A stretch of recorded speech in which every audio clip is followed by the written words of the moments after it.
Hi, I'm Amelie. And I'm Sophie. And this is episode 2.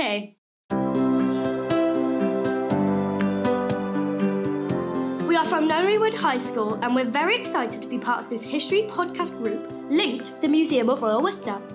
In our history lessons, we've been learning about Royal Worcester and what it was like working there. We took a trip to the museum and looked at all the fascinating porcelain pieces. To help us make this podcast, we have been working with oral historian Julia. Out of all 35 workers Julia interviewed, we have chosen a lovely lady called Freda. We have chosen her because we think she has some wonderful stories to share about her time at Royal Worcester. Freda told Julia about her getting the job at Royal Worcester in 1946. We're taken into this little office and the personnel manager, a little roundy man, I can always remember him, and he sat there, he said, "Well, why do you want to do this job?" And I sort of froze for a moment and I said, "Well, I've always liked painting." So anyway, he called Miss Reed down and he said, "Well, this is the head of the department, she'll take you round and show you the department." So she took Mum and I round the department and showed us around. And I was fascinated. And I saw them all sat there and got this strong, as soon as they opened the door, this whiff of aniseed. I can remember thinking, oh my goodness me, I can think of aniseed balls, the sweets we used to buy at school. For a halfpenny you'd have a little bag of those sweets. And I thought, oh God, I should be paid for doing this. Anyway, they only paid me £1 6 because I couldn't get in to work until 9 o'clock, whereas their hours were from 8 till 6, 5 days a week, and from 8 till 1 on a Saturday. But I couldn't get there till 9 o'clock because my bus, the only bus that came in, so my job was to leap off the bus at Newport Street and run all the way up Dean's Way, non-stop, no pause for breath, to get there to be able to put my card in the clocking in machine for 9 o'clock. Because if you were a minute late, they didn't stop you anything. But if you were 2 minutes late, you were stopped 15 minutes of your wages.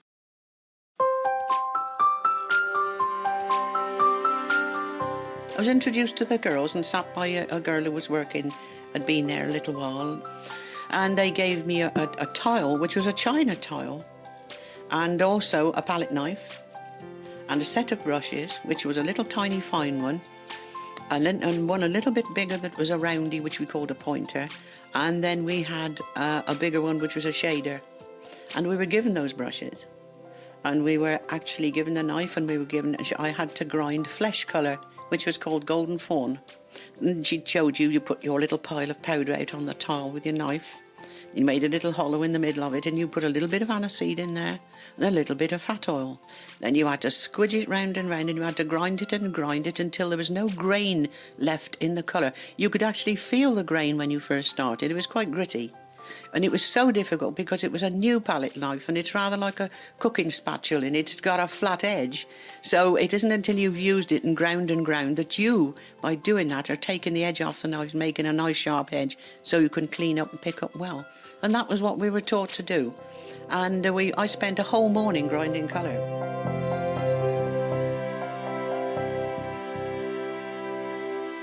By the end of that, your wrist was aching and your elbow was about to drop off. Then in the afternoon, she'd give you a figurine, and she'd show you how to put flesh colour on. And then you had to sort of usually painted the face and round the neck, and you had to put a nice neat line round the bottom. And it didn't have to run, and it didn't have to be streaky, and it didn't have to be too dark, and it didn't have to be too light. Because although the tone of the colour was as you saw it when you wet it, if you put it on thinner, it would be much paler. And the thicker you put it on, the darker it would get. So you had to learn the actual amount that you spread on there to get the right shade of colour for the figurine you were having to copy. Amelie and I chose this specific piece of Freda's interview as we find it fascinating that Freda started work at the age of 14, which is only 2 years older than us. We are amazed that she had to work 6 days a week and run from the bus to work. We also like hearing about how Freda made the paint. Remember, this was 1946, just after the war, so there wouldn't have been any modern lighting, and it would have been very hard to get the exact right colour. One of the most exciting events that happened to Freda soon after she joined was our royal visit. The one and only Queen Elizabeth II came to Worcester Porcelain Factory in 1951.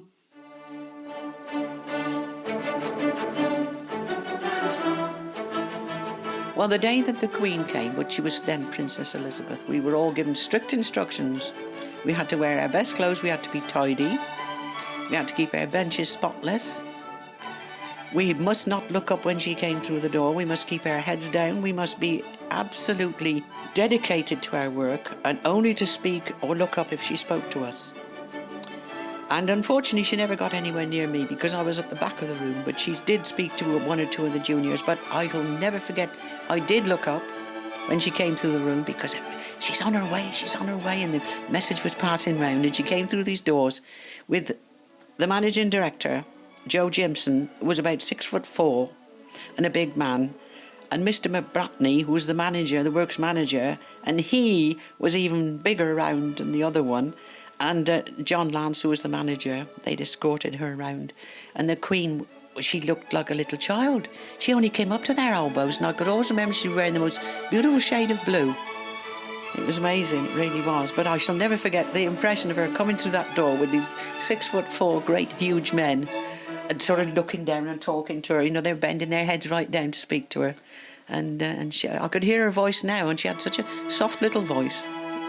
And such a tiny little person. We felt really chuffed to think that she'd been in our department.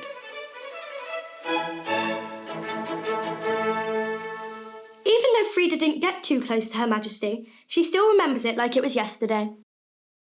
Sometimes even dedicated workers like Freda got in trouble. Even when it wasn't their fault. This clip from Freda's interview is mine and Sophie's personal favourite. We believe this shows how strict the rules were for the workers. It happened early in 1947. It was a really bad winter, and towards the end of January, there was a blizzard and a huge snowfall. Freda explains what happened. We couldn't get to work and I had the sack. It was funny, I had a letter eventually because you couldn't put much in the post because no post. And of course we phoned up. My mum went, we didn't have telephones. Mum went to the public phone and phoned them and said we were snowed in, I couldn't get to work. Well, of course we were snowed up for about 10 days, 14 days. And when the post came through, I had a letter from the personnel department, so I was dismissed for not turning up to work. I went absolutely bananas, and Mum said, right, she said, next bus, we're in there. So she took me into Worcester and she said, don't you realise, didn't you read what the weather was? I rang you and said. I didn't think it necessary to ring again and tell you we were still snowed in. I presume you'd know because I hadn't turned up. But no, I straight back into work, it was not a problem. What about the conditions in the various rooms that you worked in? Were they ever particularly hot, cold? We had old-type radiators. They were efficient, they were okay, they were fine. No double glazing and nothing like that. And I mean, you just dressed accordingly, really. The only thing was the summer was the worst because there was no fans or air conditioning at all. The summer was the worst. In the winter, you could wrap up warm. But in the summer, you could not get any cooler, you know what I mean?